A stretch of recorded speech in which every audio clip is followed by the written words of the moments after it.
ಭೋವಿ ಅಭಿವೃದ್ಧಿ ನಿಗಮದಲ್ಲಿ ಅವ್ಯವಹಾರ ಪ್ರಕರಣಕ್ಕೆ ಸಂಬಂಧಪಟ್ಟಂತೆ ಸಿಐಡಿ ವಿಚಾರಣೆಯನ್ನು ಎದುರಿಸಿದ್ದ ವಕೀಲೆ ಆತ್ಮಹತ್ಯೆ ಕೇಸ್ ಪ್ರಕರಣವನ್ನು ಈಗ ಸಿಸಿಬಿಗೆ ವರ್ಗಾಯಿಸಿದ್ರು police commissioner.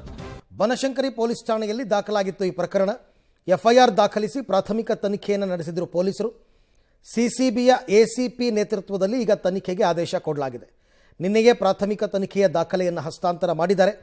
Death note ಬರೆದಿಟ್ಟು suicide ಮಾಡಿಕೊಂಡಿದ್ರು ವಕೀಲೆ ಜೀವ ಅಂತಕ್ಕಂಥವ್ರು. ಈ ಬಗ್ಗೆ ಮತ್ತಷ್ಟು ಮಾಹಿತಿ ನನ್ನ ಕೊಲೀಗ್ ನಾಗೇಶ್ ಅವರಿಂದ ಪಡ್ಕೊಂಡ. ನಾಗೇಶ್, ಏನು ಈ ಪ್ರಕರಣದ ಹಿನ್ನೆಲೆ ಏನು, ಈಗ ನಡೆದಿರೋದು ಏನು ಅಂತ?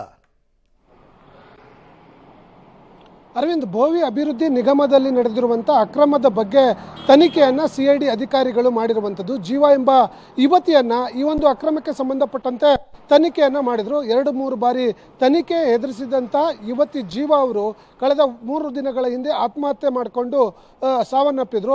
ಅದಾದ ಬಳಿಕ ಆಕೆ ಆತ್ಮಹತ್ಯೆ ಮಾಡಿಕೊಳ್ಳುವ ಮುಂಚೆ 11 ಪುಟಗಳ ಡೆತ್ ನೋಟನ್ನು ಬರೆದಿಟ್ಟಿದ್ರು. ಅದೇ ಡೆತ್ ನೋಟಲ್ಲಿ ಸಂಪೂರ್ಣವಾಗಿ ತನಿಖಾಧಿಕಾರಿಗಳ ಕಿರುಕುಳದಿಂದ ನಾನು ಸಾವನ್ನಪ್ಪಿದ್ದೇನೆ ಅನ್ನುವಂಥ ಅಂಶಗಳನ್ನು ಉಲ್ಲೇಖ ಮಾಡಿ ಡೆತ್ ನೋಟನ್ನು ಬರೆದಿಟ್ಟು ಆತ್ಮಹತ್ಯೆ ಮಾಡಿಕೊಂಡಿದ್ರು. ಹಾಗಾಗಿ ಅವರ ಸಹೋದರಿ ಈ ಒಂದು ಪ್ರಕರಣಕ್ಕೆ ಸಂಬಂಧಪಟ್ಟಂತೆ ಬನಶಂಕರಿ ಪೊಲೀಸ್ ಠಾಣೆಯಲ್ಲಿ, ಅಂದರೆ ಭೋವಿ ನಿಗಮದ ಅಭಿವೃದ್ಧಿ ನಿಗಮದ ಅಕ್ರಮದ ತನಿಖೆಯನ್ನು ಮಾಡ್ತಿರುವಂಥ ತನಿಖಾಧಿಕಾರಿ ಡಿವೈಎಸ್ಪಿ ಅವರ ವಿರುದ್ಧ ಒಂದು ಕಂಪ್ಲೇಂಟನ್ನು ಬನಶಂಕರಿ ಪೊಲೀಸ್ ಠಾಣೆಯಲ್ಲಿ ದಾಖಲಾಗುತ್ತೆ.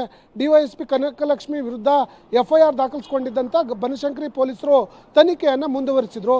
ಹಾಗಾಗಿ ಪ್ರಕರಣದ ಬಗ್ಗೆ ಸಾಕಷ್ಟು ಗಂಭೀರ ಆರೋಪಗಳು ಇರುವ ಕಾರಣಕ್ಕಾಗಿ ಹೆಚ್ಚಿನ ತನಿಖೆಗೆ ನಗರ ಪೊಲೀಸ್ ಆಯುಕ್ತರು ಸಿಸಿಬಿಗೆ ವರ್ಗಾವಣೆಯನ್ನು ಮಾಡಿ ಆದೇಶವನ್ನು ಮಾಡಿದ್ದಾರೆ ಅನ್ನುವಂಥ ಮಾಹಿತಿಗಳು ಈಗ ಲಭ್ಯವಾಗಿರುವಂಥದ್ದು. ಯಾಕಂದರೆ ಪ್ರಕರಣದಲ್ಲಿ ಡಿವೈಎಸ್ಪಿ ಒಬ್ಬರ ಮೇಲೆ ಗಂಭೀರ ಆರೋಪ ಇರುವ ಕಾರಣಕ್ಕಾಗಿ ಸಿಸಿಬಿ ಎಸಿಪಿ ನೇತೃತ್ವದಲ್ಲಿ ತನಿಖೆ ಮಾಡಲಿಕ್ಕೆ ಒಂದು ವಿಶೇಷ ತನಿಖಾ ತಂಡವನ್ನು ಮಾಡಿದ್ದಾರೆ ಅನ್ನುವಂಥ ವಿಚಾರಗಳು ಕೂಡ ಈಗ ಬೆಳಕಿಗೆ ಬರ್ತಿರುವಂಥದ್ದು. ಯಾಕಂದರೆ ತನಿಖಾಧಿಕಾರಿಗಳ ಮೇಲೆ ಸುಮಾರು 11 ಪುಟಗಳ ಡೆತ್ ನೋಟನ್ನು ಬರೆದಿಟ್ಟಿರೋದ್ರಿಂದ ಆ ಡೆತ್ ನೋಟ್ ಬಗ್ಗೆ ಈಗಾಗಲೇ ಡೆತ್ ನೋಟನ್ನು FSLಗೂ ಕೂಡ ಕಳಿಸಲಾಗಿದೆ.